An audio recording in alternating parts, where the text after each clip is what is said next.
This well, Parra is off, turning his back on the chance for 3 points. I'm not sure if that will entirely please Marc Lièvremont.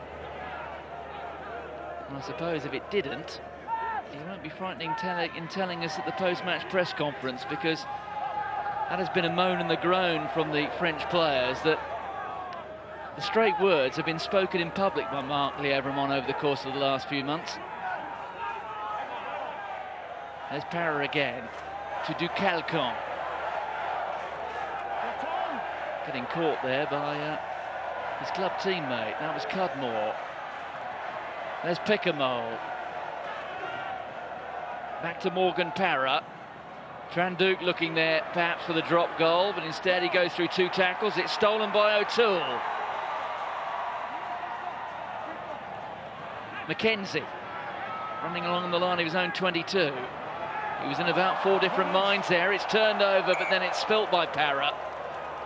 But it will be a scrummage and a France ball. Well, some of the exciting running from Tranduc there. He often does that. He just sets the ball up, dummies and goes. And on that occasion, the recipient, Phil Mackenzie, came back on the angle. And as you said, Martin, he was just caught in so many minds. Sometimes it's better just to clear your mind, settle on one option. Tranduc, though, he offloaded in the pass here to Chauncey O'Toole. O'Toole intercepted. He sort of spun the ball on. He ran away from his support, did the Canadian flanker. And then Mackenzie ran back against the grain. They showed the dummy, but then was bumped into the rather foreboding figure of Jean-Baptiste Poux.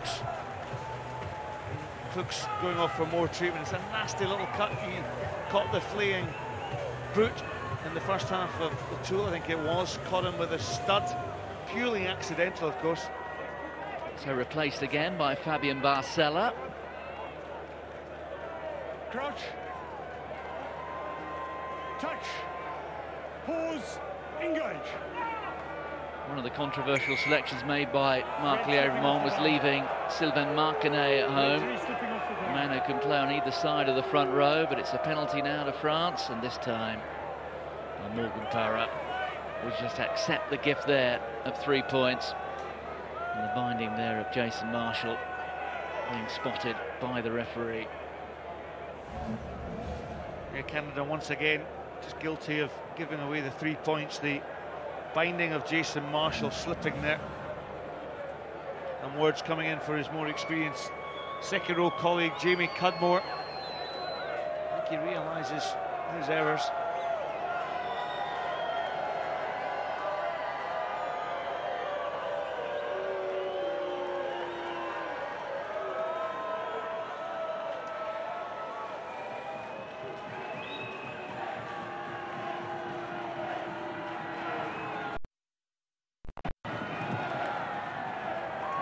So Morgan Parra gives France their 9-point lead back.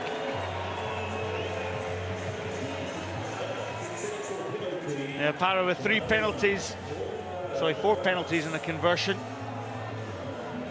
The conversion of Vincent Clerc's try in the first 5 minutes, wasn't it? An up and under, followed up by Clerc. You have to feel some sympathy for Jason Marshall, the Canada tight head, up against a fresh Fabien Barcella, who may not be 100% fit at the moment, but he gave a torrid old time to, it was John Smith at Toulouse a couple of years ago when France beat South Africa. That was Sinclair. There's O'Toole going down the short side. Miloslawski made the tackle. There goes Marshall. Ball's back there for Fairhurst.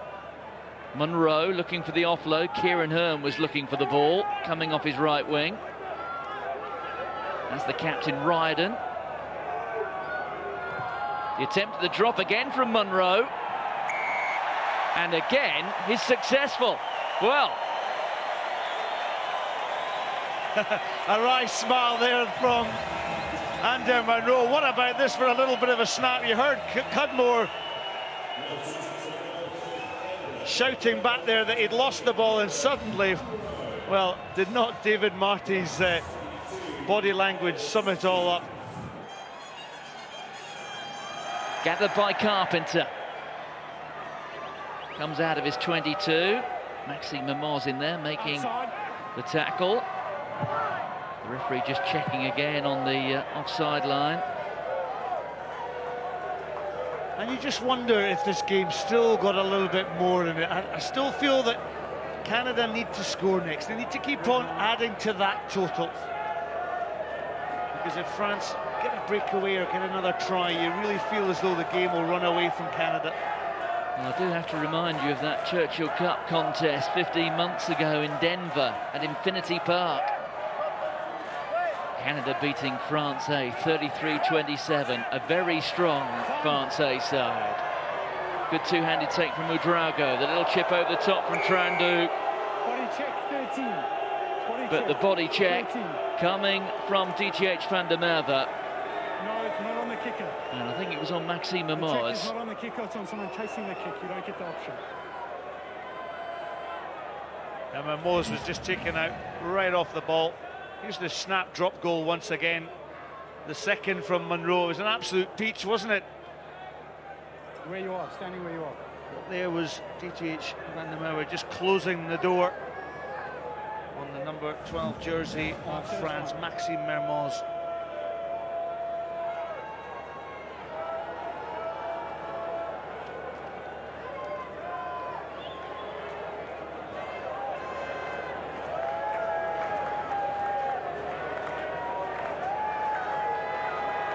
It's going to be a tough old call for Marc-Lie in terms of his starting 9. Dimitri Yashvili has been his 9 of choice most recently. But Para here putting in a good shift, not only off the kicking tee, and as I say that, well, he misses one from virtually straight in front. Yeah, the old commentator's curse.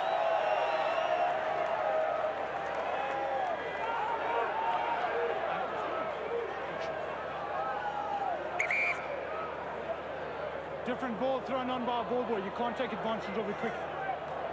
Do it again. No, it's a different ball, we're being Ball from the ball told, boy, being don't thrown get that on advantage, from you go quick. the ball boy. Just give them time. Craig Gilbert explaining that because of that they can't take the restart quickly.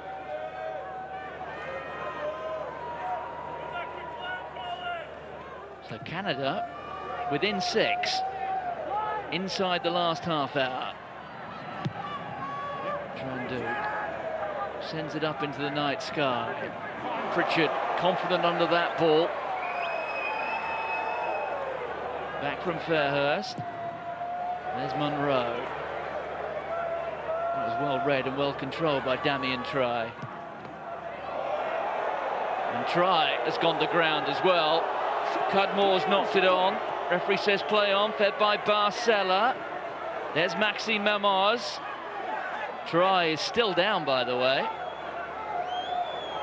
Tranduk. There's Marty. The kick across. Vincent Clair is steaming after it on the far side. And then, with a bit of assistance, he hurdles the advertising board. Well, it's getting a bit spicy. Yeah, I must say, I thought that, well, let's listen to Craig Gilbert, the referee, because obviously words are going to be said here.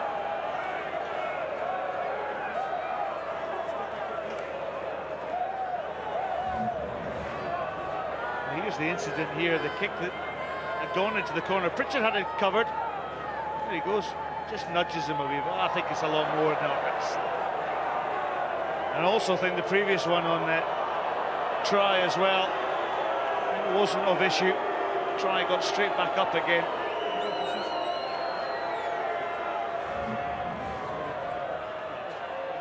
So we're talking penalty on a number? Okay, thanks. Well, the advice 15. is a penalty. 15. And he's going to have a word with James Pritchard. Who's 15? Hey, look, we appreciate it looks more spectacular than it is. Yes. But it's a push without the ball, so it's a penalty.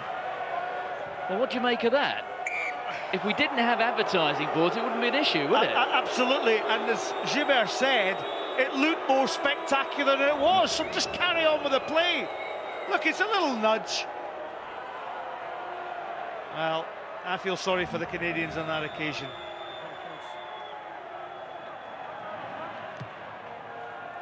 And Vincent Clair actually jumped himself, didn't he? I know he was forced that way. Absolutely, he could have stopped and not gone over there, but the decision's been made and the game will go on. And interesting enough, with the penalty, France went for that kick. So a 5-yard throw in the line-out. Servat comes across, has a word with...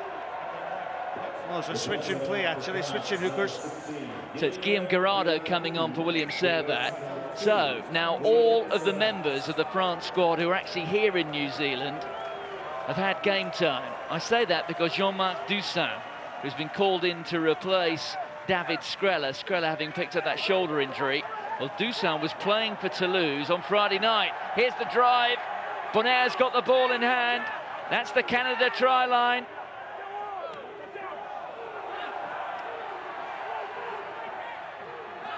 The red jerseys defending bravely here.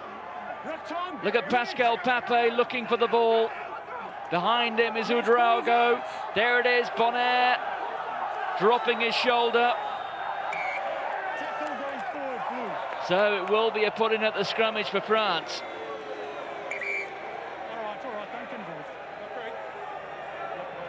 Well, Canada defending bravely there. Pascal Papé there. Thought he was over. They had the momentum. Canada appealing to Craig Joubert that they held the man up in the tackle. So a tackle ball on the ground. You heard Joubert say that's why France have got the put-in again. Really crucial aspect of the game. If France score here, if they score a try, you really feel that's the game for them. And you get a sense as a move, perhaps involving Vincent Clair. Francois Trinduc, Maxime Amars and Clair in animated discussion. Stand up. Your head and shoulders up, and your bind long. So France lead by 22 points to 16. We've still got 25 minutes remaining.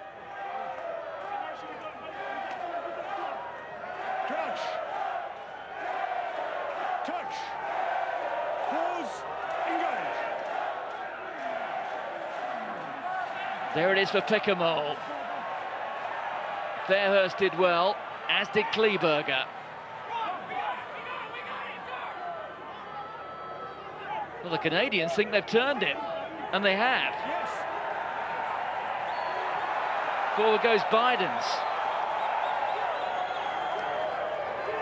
Chauncey O'Toole.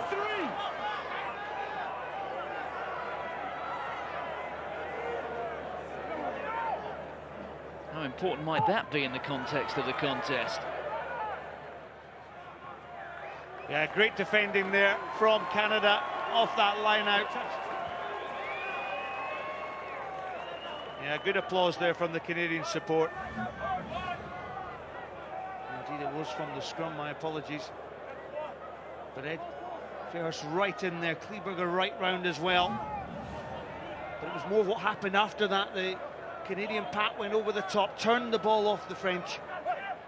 So it's the Perpignan hooker, Guillaume Garrado. There's Para to Trinduc. Mamors getting wrapped up by his opposite number, the try scorer for Canada, Ryan Smith. The pressure, though, again coming from France. That was Miloslavski. Girardeau, the likes of Girardeau and Barcella really are explosive in the loose. Back to Trinduc, the attempt at the drop, and it's good.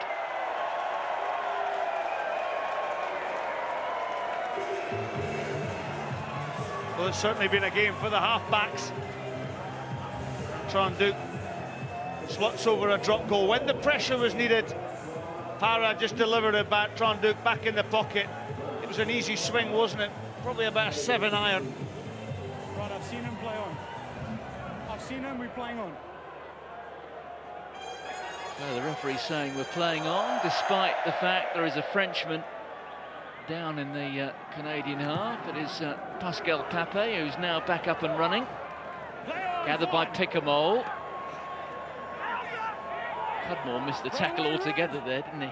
Yeah, Picamole's played well. He's fielded a couple of high balls, some rampaging runs. Terrific little show and go from Morgan Parra. Just sniping around the fringes, which really is a characteristic of his play. Well, they've turned it again. Here comes Bidens. Van Sinclair drags him down. Back from Fairhurst.